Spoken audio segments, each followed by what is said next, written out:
So welcome everyone. My name is Grace Kaufman. I'm a senior project manager at Valley Vision, and we lead the coordination and communication for the USDA Southwest Regional Food Business Center. We are so excited that you are all here to join us for our first webinar. This is going to be a quarterly webinar series, and so we're excited for you all to be here for our first one.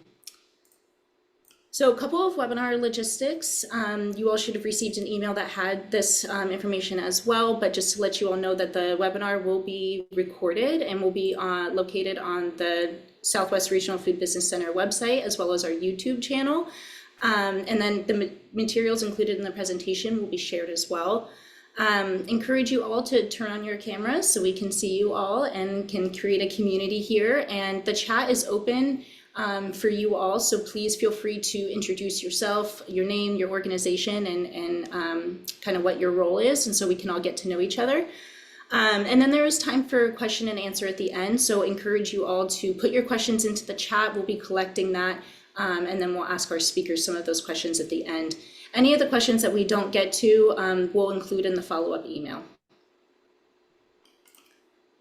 All right, and I am going to turn it over to Tracy after I introduce her. So Tracy Cilio joins UC A&R as the program manager for the Southwest Regional Food Business Center. So she is our fearless leader here.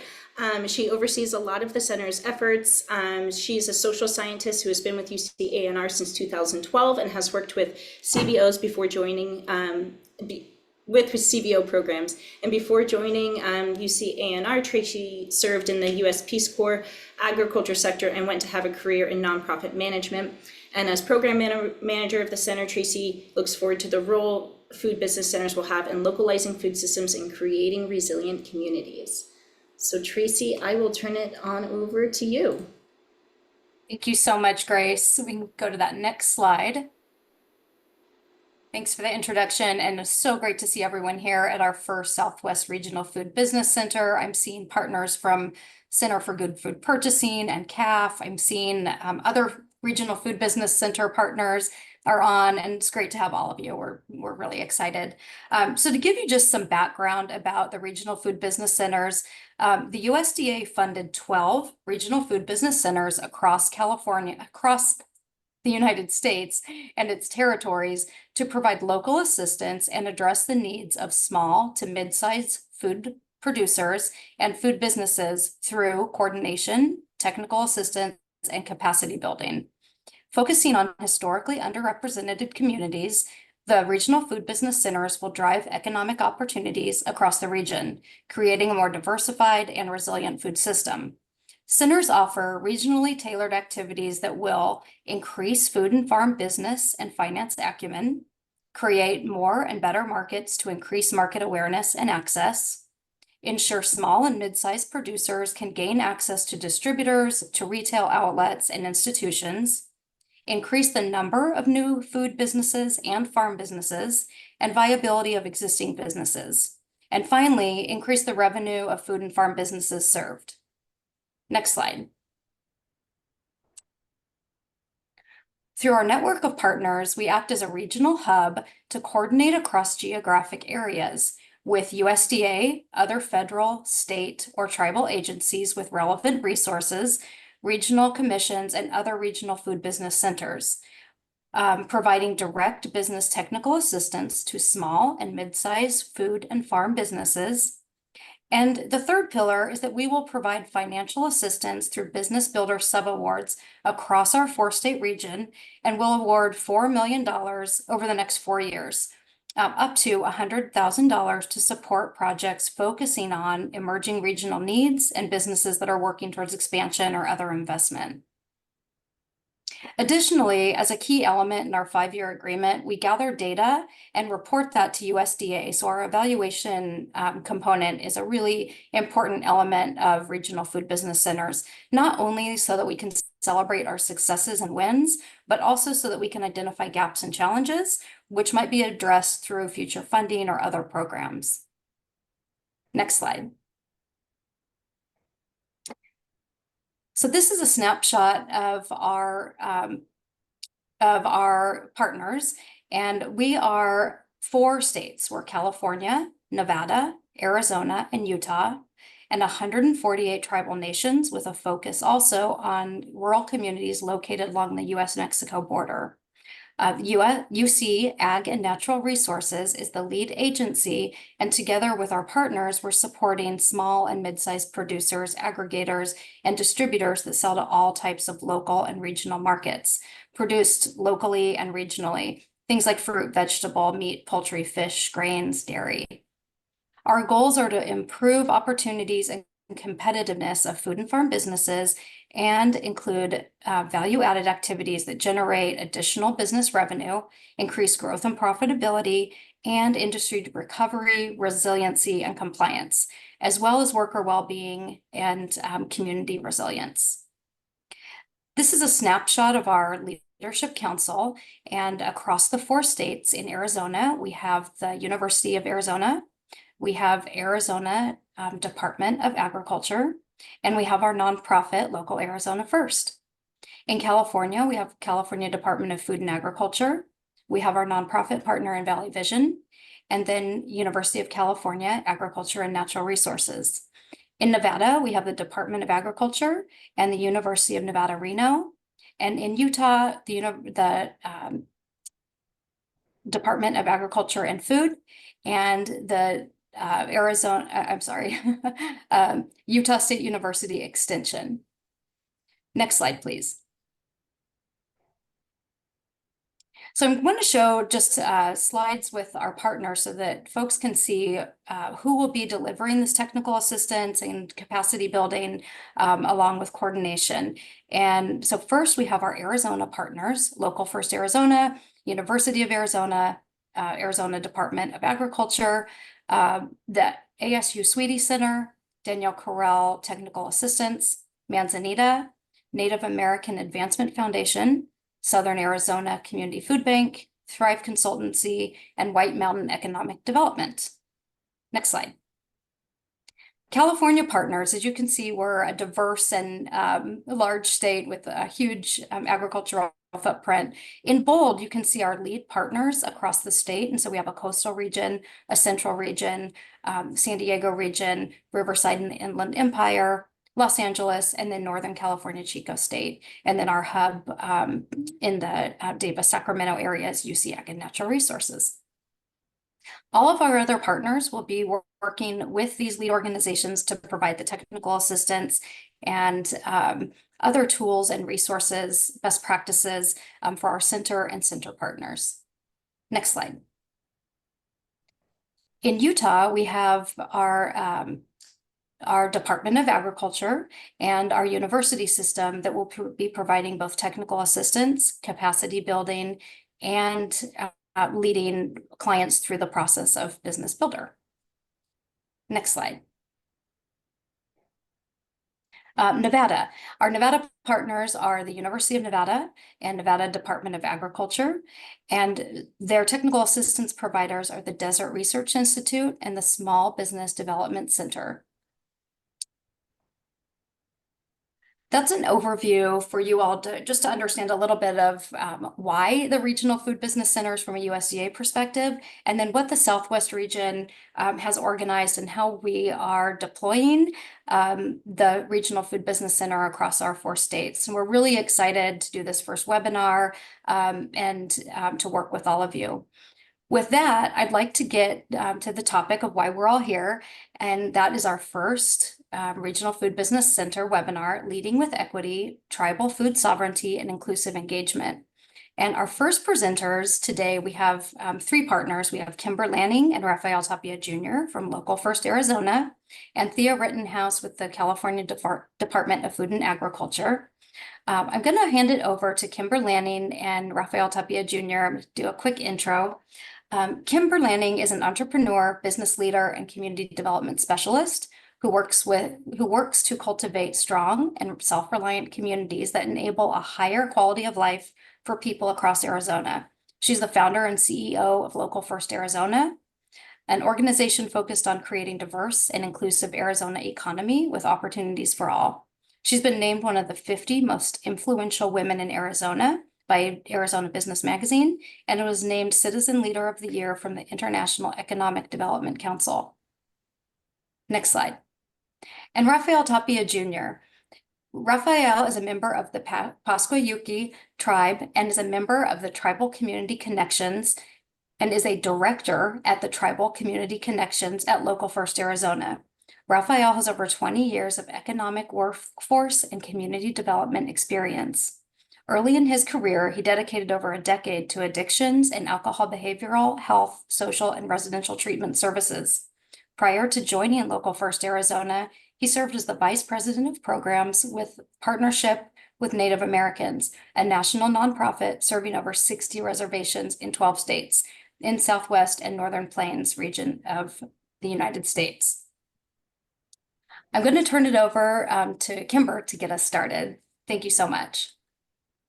Great. Thank you for the kind introduction, Tracy. So as mentioned, I am the founder and CEO at Local First Arizona.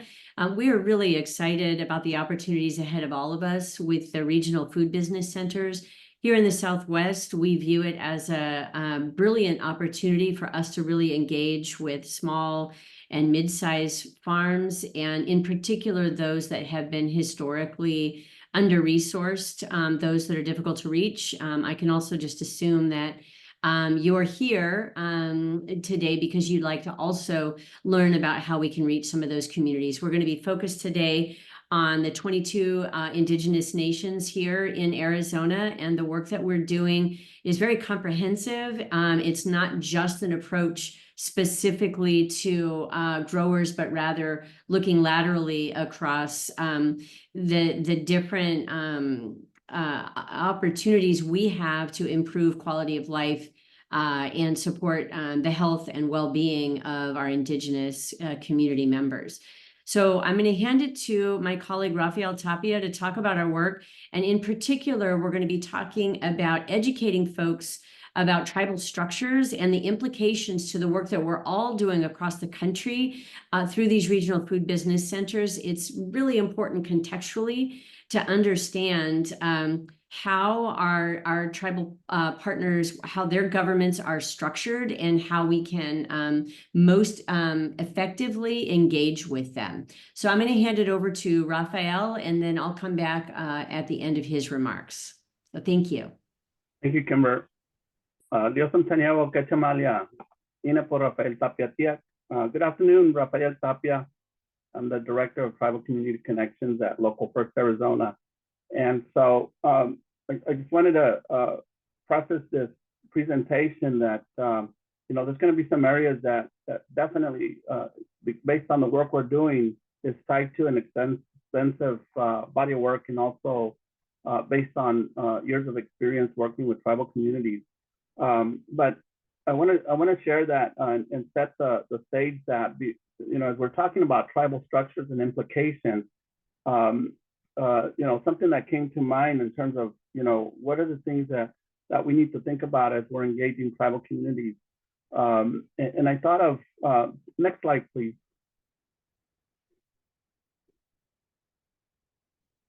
I thought of the saying that, if you forget the past, you're bound to repeat it. Quite a bit of our work, I'm finding, and some of our team are finding that in some of the areas we're working, when we're engaging tribal community or those areas, and some of the folks that include some of the folks, partners that we're working with, the question is, well, what if you don't know the past? So it's hard to forget something that you don't know. If you look at this map, we can't take a poll here, but it would be interesting to see how many of you have seen this map. This is the way our structures look like pre-contact. And obviously we know that's changed. Now we can layer over this the birth of three large nations, Canada, United States, and Mexico. And so there are implications here in terms of how we were organized. We had flourishing economic trade routes, food systems, and those were tied locally and regionally to our communities in a very different way than some of the approaches that are taken today. Next slide, please. And so we're dealing with this structure now. As you are aware, tribal, federally recognized tribes have a status within the structure of the U.S. government, and they're designated as domestic dependent nations. What that means, some of that is still being figured out between the U.S. government and the tribes, some of it going to the courts, but there's some extensive legal and other documentation that drives these relationships between U.S. tribes and the U.S. government. And there's always this push to elevate these relationships to a government to government level, which means the U.S. tribes dealing with the executive, legislative, and judicial bodies. Now, for the administrative, yes, they engage. For example, I have here in this slide, U.S. Department of Interior, and then U.S.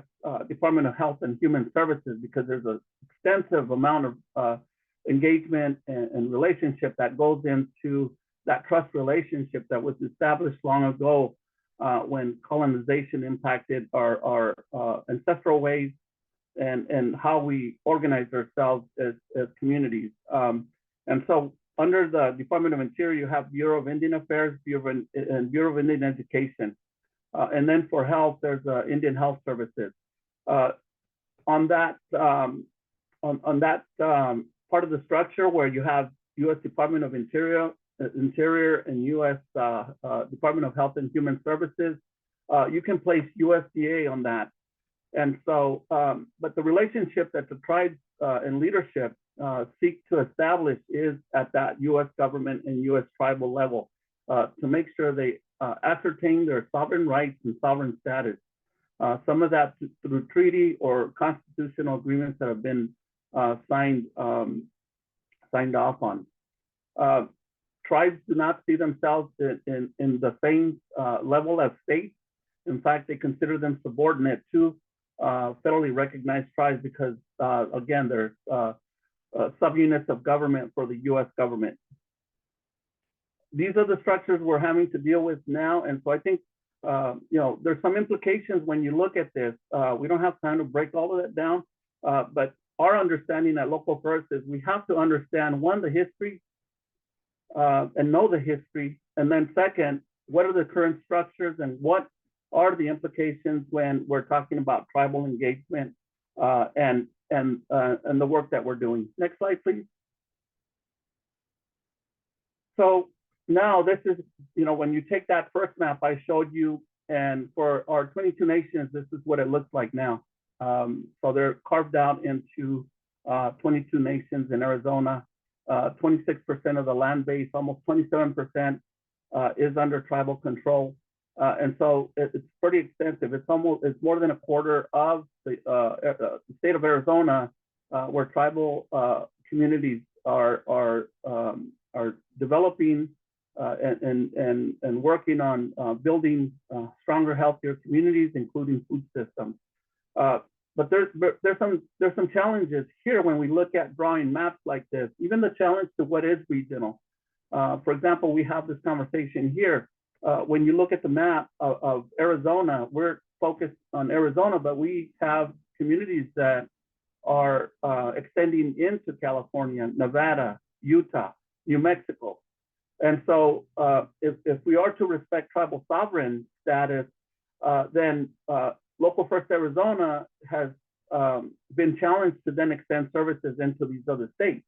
And what does that look like for the regional business development centers? For example, out in California and Nevada, who's the closest working with them? Is it us? Is it our partners in those states? So there's some implications here. We also have some very unique situations where we have communities that the border cross them, if you will, that are in Mexico. And so you have, including my tribe, you have folks that whose boundaries were cut through the U.S.-Mexico border. And so there's implications there in terms of development and community and orientation and how they engage food systems work. One of the things that I just want to highlight real quickly before we move into the next slide is that often the engagement with tribes is very transactional. It's tit for tat, or we've got a grant and you need resources, let's exchange. Our work goes beyond that level. And I'm going to discuss a little bit about that in the next slide. Next slide, please.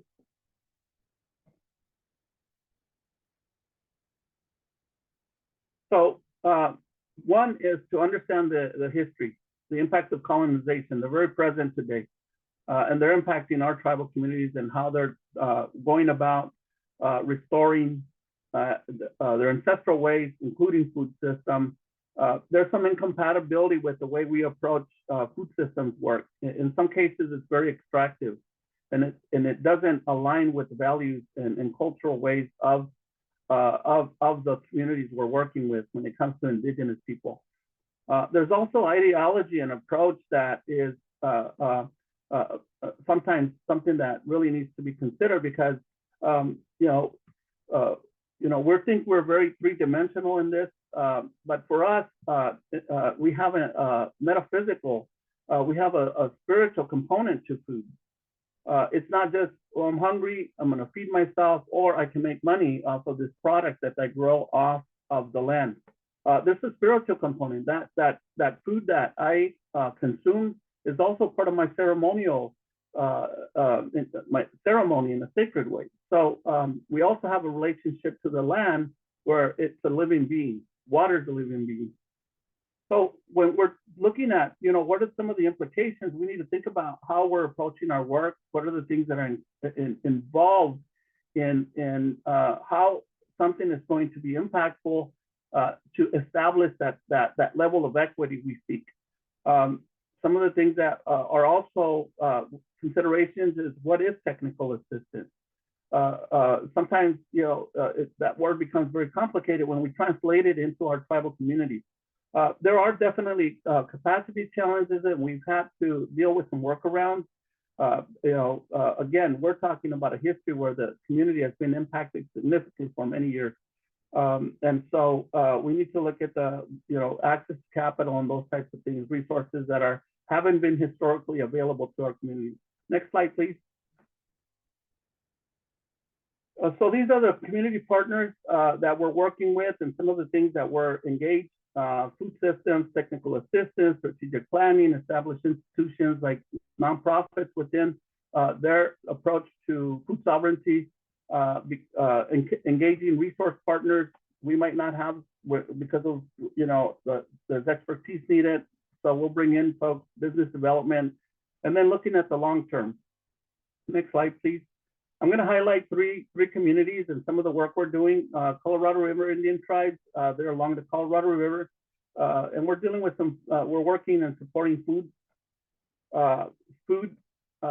security, food sovereignty initiatives through coalition work, to then exploring other opportunities. For example, one that came up is a kitchen incubator project, where there's a merging of the foods that are looking to grow locally, that are ancestral foods, and then having an intergenerational education component to it. We're engaging in business development services, strategic planning, and technical assistance. There was a question about what is technical assistance. Sometimes it includes, well, it's not just a transaction of a professional service, but an alignment of two systems. One, we're operating in a free market economy with a capitalism values, where you're dealing with communities that are not orientated that way. And sometimes technical assistance means bringing together those two views in order to move forward. So that might not be a professional service, but that's an area of expertise that's sometimes needed. Next slide. San Carlos, that's more towards the eastern part of the state. It encompasses 1.8 million acres, and ag and food production is part of the activities there. And so where we're engaging in strategic planning, and I've listed some of the entities that we're working with, and again, providing technical assistance. In this case, it's strategic planning. There's a systems alignment initiative to bring all the different moving parts together.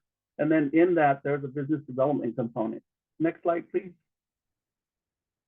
White Mountain, they're more towards the northeast part of the state. And so they encompass 194 square, it's a bit remote, in a remote area further from Phoenix, 1.6 million acres. Some of the things we're working on there is engaging the micro growers, grassroots organizers, and tribal farms. We have a community engagement initiative through a collaborative partner where it brings in community into the process of establishing food sovereignty and supporting food sovereignty initiatives.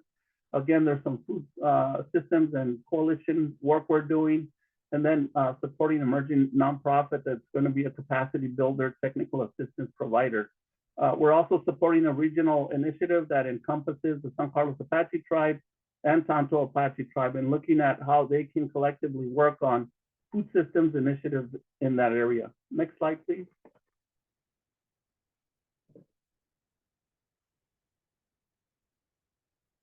Next slide. I'm seeing the next slide. You're not? I don't see it. I am Fort Mojave. Okay, sorry, there it is. Fort Mojave, they're in the tri-state area, Nevada, California, and Arizona. And so we're working on some agricultural initiatives where we're providing a new strategy that the tribe has brought together around a community-driven initiative where it's local ancestral food, education, there's a language component to it. So there's some work being done to kind of organize that work. So strategic planning, business support services, and technical assistance is a part of that. Next slide, please. I'll turn it over to Kimber. So this piece is, and I think the important question that was asked, how do you define technical assistance? I think the trick is, and it really is important, we don't define it as technical assistance. We build trust and we ask what the needs are of the growers. And then we deliver whatever resources we can, connecting them to resources, providing them based on what they say their needs are. And then, technically we, on this end, as part of this grant, might call it technical assistance, but we really don't go into a community and talk about what technical assistance we can provide. We simply partner, we build trust, and that respect, and we consistently show up. So rather than going in with here's the services that we offer, you choose what you want, we go in and actually listen and sit down and figure out what the needs are. And then we figure out how to frame it out as either technical assistance as part of this grant or as some other type of service that we provide at Local First Arizona. So the strategic alignment piece, I think, is critically important. And I'm going to talk a little bit about the capital. If you could move to the next slide. So all regional food business centers are going to need supplemental capital, in my opinion, and that's what we're operating from that truth at Local First Arizona, partly to meet the existing need that's out there and partly to diminish the degree of difficulty for the borrower. So when you're borrowing federal money, I think everybody here knows that's about the most complicated money that you can borrow. So we are working really hard to put together other resources. So foundations, CDFIs, we're putting together a good food fund that we will be able to deploy for projects that either don't match the Southwest Regional Food Business Center guidelines, or we feel that the borrower doesn't have the capacity to meet the federal expectations and we could find other capital that's easier for them to borrow. Or when there are capital gaps, for example, we aren't able to fully fund a project, but we can find other capital, which can sometimes, be a way to, like I said, diminish the degree of difficulty at times, depending on what the project is. I do think we have to be very careful not to get someone embroiled into a funding situation that they can't manage well. I think we all know that. So that is why we are encouraging and working hard on supplemental resources to deploy. And from the end user's perspective, they don't need to know that funds are necessarily coming from a lot of different areas. It's more a matter of can we help them or not, and then making that recommendation for the best pool of funds for them to go for. So that's what we brought for you today. That is our last slide. You can advance to the last slide, and I will hand it back over to Tracy to introduce Thea.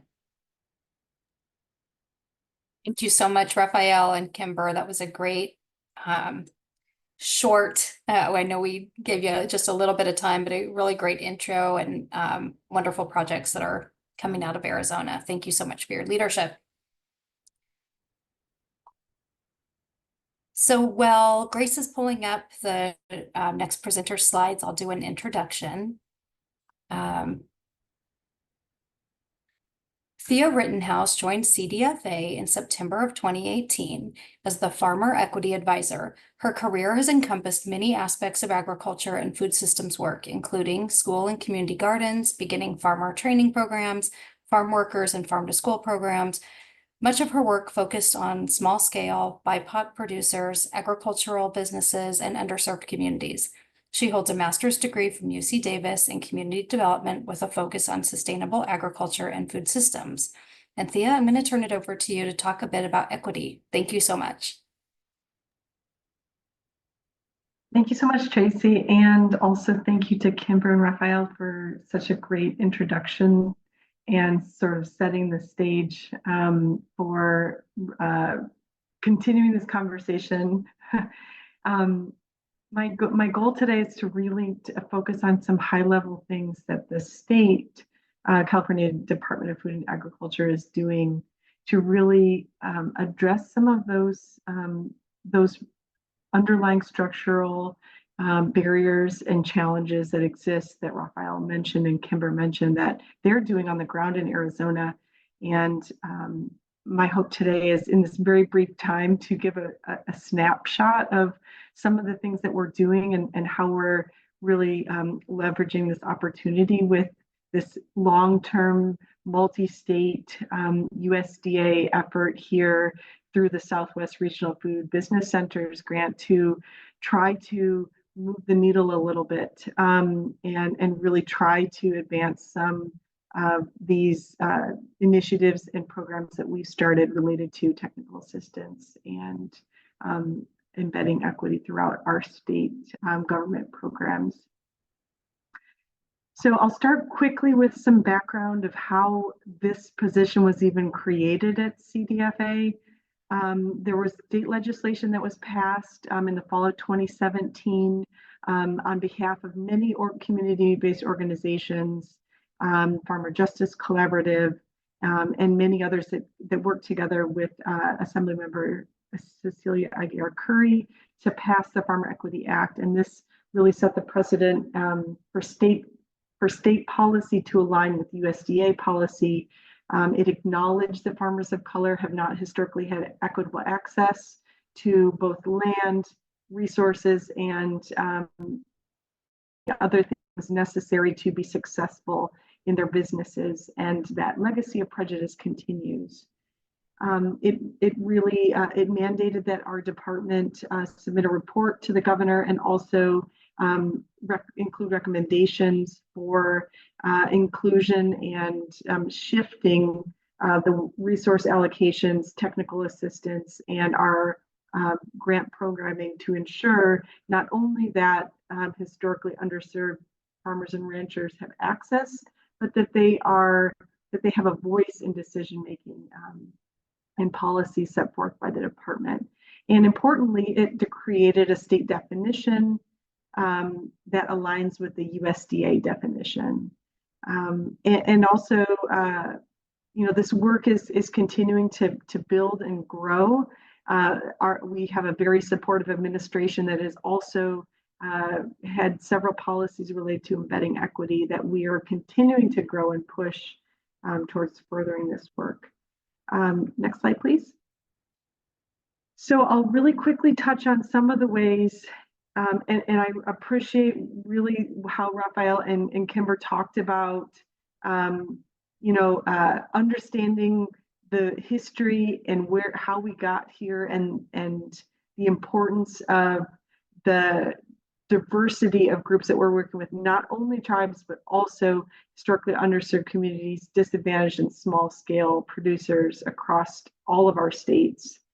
And some of the ways that we've been shifting our grant making and our technical assistance programs to try to prioritize and focus on those most underserved first and ensure that we're designing strategies that are actually working for those communities and individuals. And so one thing that we've really tried to build in is flexibility.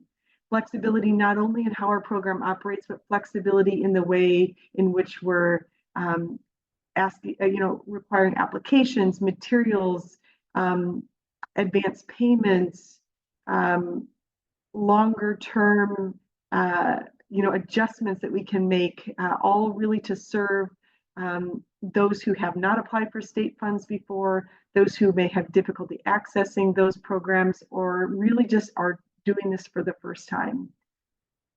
Language is important. It's so important that we can't underscore this enough. I think it's not only in the languages that we're offering the information, but it's the languages of the people who are assisting individuals, farmers and ranchers, businesses, and organizations to apply for funds. So ensuring that both our technical assistance providers or organizations on the ground have fluency in the languages spoken in the communities, but also that our programs and information is available in languages other than English. I really love what Raphael said earlier about moving beyond transactional engagement with tribal communities, with underserved groups that don't have trust in government. I think that plays an especially important role, and how CDFA has really shifted the way that we are prioritizing extended periods of engagement, funding local organizations instead of having TA providers or individuals located within the state, the State Department of Food and Ag, but really trying to address that trust issue, like Kimber mentioned, of really, funding those organizations directly, making applications available in those in those organizations, and having lead time and ample time for someone to call and talk to a person and get assistance with whatever that may be. That comes up within our block grant programs. Oh, not quite yet. The next. And then also, finally, on this slide, beyond extended timelines and application assistance, and also implementation, assistance throughout the life of the grant, but also how we're collecting and measuring data and understanding the impact of these programs. And we're using that data to inform future rounds of funding, to make changes to our existing and new programs. And all of that is really feeding into how we're trying to better serve and expand our services to really target those communities that have not had access in the past. Next slide, please. Some examples of programs that we have, and I don't have time to go into all of these, but I'll mention a couple of highlights related to what I covered just a moment ago. So, we have some specific drought relief and flood relief, disaster relief programs, such as our CUSP program. This is flexible. It's a similar program where a local trusted organization is the entity distributing both the funds and the TA, but it's specifically focused on underserved tribal producers and also a small scale and medium scale producers. Within our specialty crop block grant program, which is actually a USDA funded program, there is a person now who's able to help with an additional assistance category. So really trying to make that program more accessible to first-time applicants and those who may not have the capacity to apply. Within our Farm to School program, not only have we changed the language of that program to be more reflective of activities and scenarios that tribal members or tribal applicants might be implementing within their communities, but also we have regional support staff now located throughout the state that are there to help, again, be that bridge, like Raphael mentioned, the bridge to both engaging, but also assisting throughout to ensure that applicants are successful and that it's a successful experience. a couple of other programs who are specifically targeting both technical assistance and prioritization of funds, through the Organic Transition Pilot Program, Beginning Farmer Training Program, Urban Ag, and some of which are new and one-time funding. And then we are also distributing the Regional Food RFSI, which is another similar USDA program through CDFA. So all this to be said, these are a few snapshots of the ways in which we're trying to embed equity within our grant programs and within our models of technical assistance.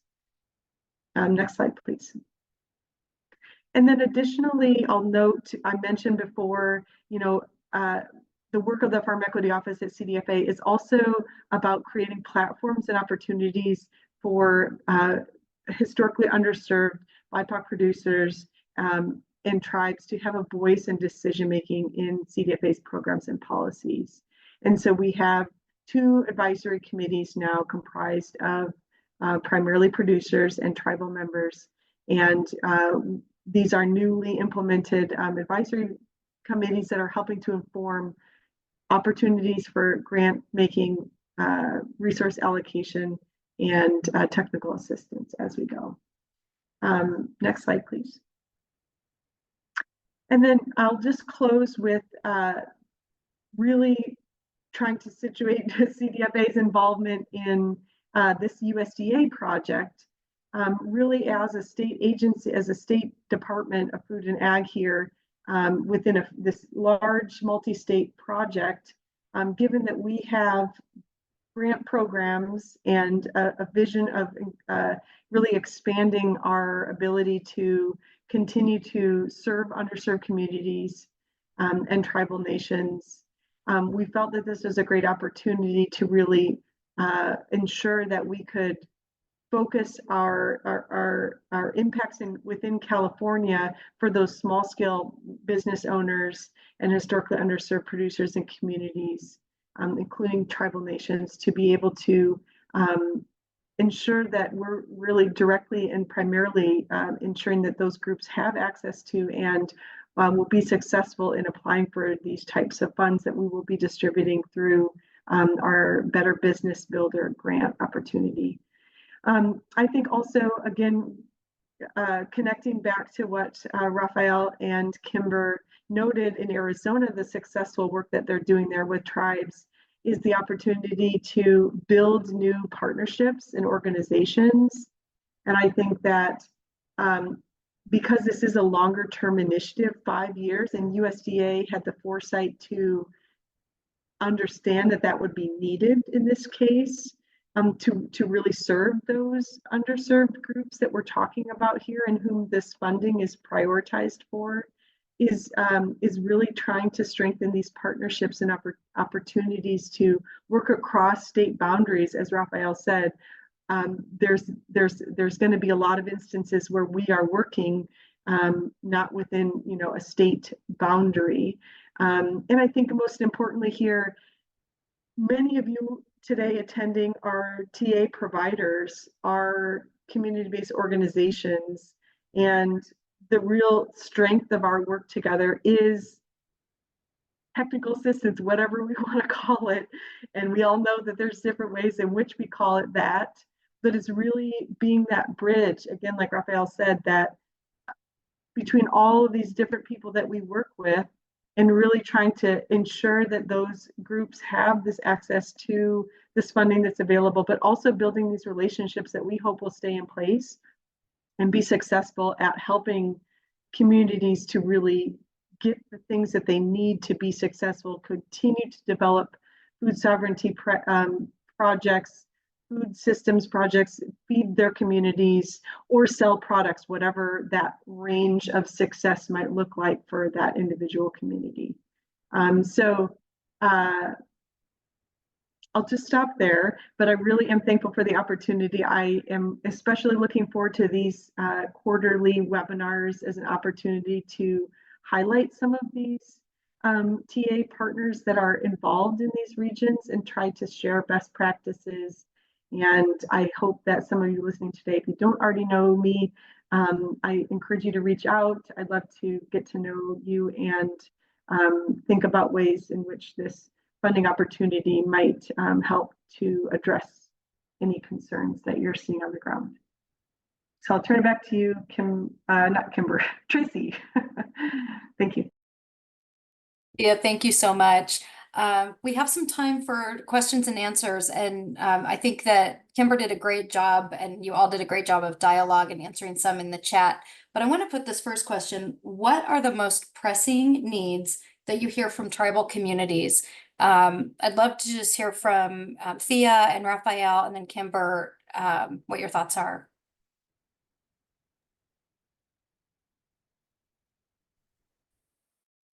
I can speak briefly to that and then really hand it over to Raphael and Kimber working on the ground with tribes in Arizona. I'll just say briefly that we did some listening sessions with tribes throughout the past year as a collaboration with the Intertribal Ag Council in California, and specifically based on accessing state grants. And something that we heard very loud and clear was the different capacity of tribes. And again, that different capacity in terms of not having the information that's needed and not having the staff to be able to even apply for opportunities when they come up. And then additionally, like I mentioned earlier, a little bit, that flexibility and flexibility in funding and tailoring programs so that tribes can see themselves within the construct of that funding that has been created. So I'll turn it back over to Kimber and Raphael for your thoughts there. I think you hit on a couple of same things that are bubbling up. Access to resources, but then when we're talking about technical assistance resources, it's folks that really understand the communities they're engaging, because it's not just enough to come in and provide a professional skill set. That community just does not see that as working in some cases. They'll take it, but there's additional lift they've got to do to then orientate it to how they're going about building out those assets they're searching for and looking for. So capacity within the community is one, building that capacity. The other is, I think, merging these systems that are incompatible. We're dealing with the free market economy. Our communities are not orientated like that. And as I mentioned earlier, there's a holistic approach to food and food systems. It's an actual living entity. And so we're approaching it as an extractive and sometimes from, what can we make off of it, right? So again, there's some of those things there. I saw peppery beans in the list here. That has implications worldwide. And I mean, and that, when you look at some of the impacts of peppery beans and being able to impact other systems, food issues around the world, it's significant. But in our communities, especially when we've been down in Tohono O'odham Nation, down towards the southern, they're looking at, well, how can we preserve that so it doesn't get commoditized and appropriated? So those are some of the things that we're having to be considerate about. And some of the folks are not looking for fame and wealth and riches. They're looking just to feed communities. And that is the biggest challenge that we're having, biggest need that we're having to address. How do we strengthen the local food system? Kimber, any other? Yeah, I think I would just add, Raphael, just for orientation, I can't speak to our other partnering states, but here in Arizona, about 85% of what we've grown historically has been exported. And so the infrastructure that we have here in Arizona is designed for exports. And so when you're thinking about building a food system that increases and solves for food security and keeps more local people fed, you really have to think about all of the infrastructure that is going to go into that type of distribution. So it's different types of distribution channels, thinking about aggregation a little bit more top of mind, and helping the small scale producers. Somebody asked questions about food hubs and other such things. Helping the small scale producers tap into any sort of small local or regional distribution is something that most places are not equipped to do. So the need is pretty diverse, and certainly all of the communities that we're working in are vastly different as well. So we're seeing all types of needs. Thank you very much. There's another question around best practices. What are some best practices to incorporate Indigenous knowledge that tribal communities have with their deep connection to land, water, and ecosystems that are central to culture, languages, and livelihoods with newer funding, innovations, and climate change impact to offer technical assistance?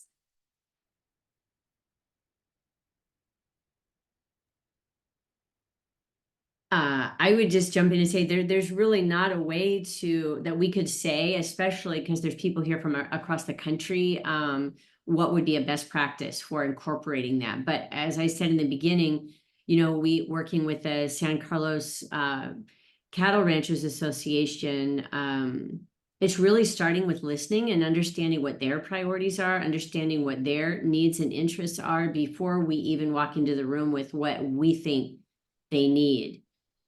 So that's a really, I would say, nearly impossible question to answer, other than listen, and then listen again. I think that would be I'm tribal, and I spent most of my career serving tribes, and I'm still aware that I need to approach it from a learner perspective, understanding that each community is different. And so trying to apply a practice is just how we approach. I think the practice is how we approach it.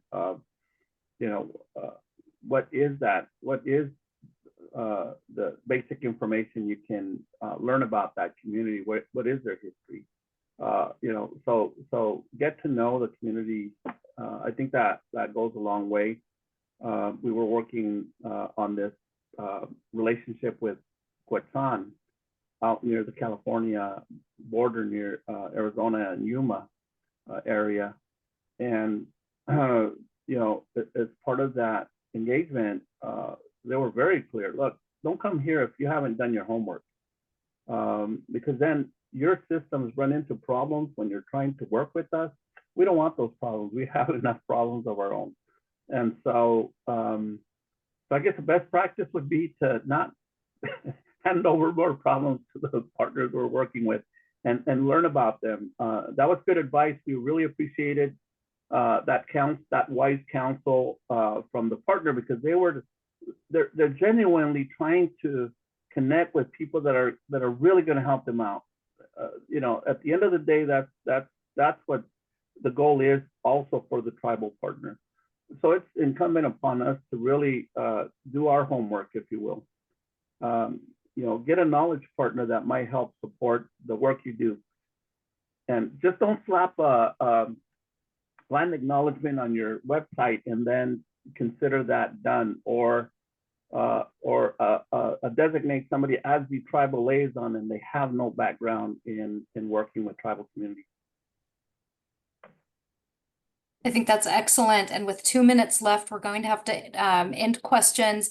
I'm going to ask, I'll put my email up on the screen. Any of the questions that did not get answered, I'm happy to follow up with after with our speakers, or if they're center directed. Thank you so much for joining us today for our first Southwest Regional Food Business Center webinar. Thank you, Kimber. Thank you, Raphael. Thank you, Thea. This was really just a great way to launch the center webinar series, and we're looking forward to doing more. We hope you'll join us. There's a quick scan on this slide so that you can complete registration, or you can follow the link in the chat. There's contact information, how to contact me or Grace. If you're anything related to communications, if you want anything on our calendar, please send those Grace's way. Anything else can go to me. Look up our website. And you'll find there's grant resources, there's partner resources, and we'll be building that out even further. So you can subscribe to our newsletter by going to the website, scroll all the way to the bottom and put in your email address. The newsletter goes out quarterly, so we won't send you a whole lot, but you will be able to stay engaged with the Southwest Regional Food Business Center, and we hope that you will. Again, thank you for your time today, and we'll see you at the next webinar. Have a great day. Thank you all.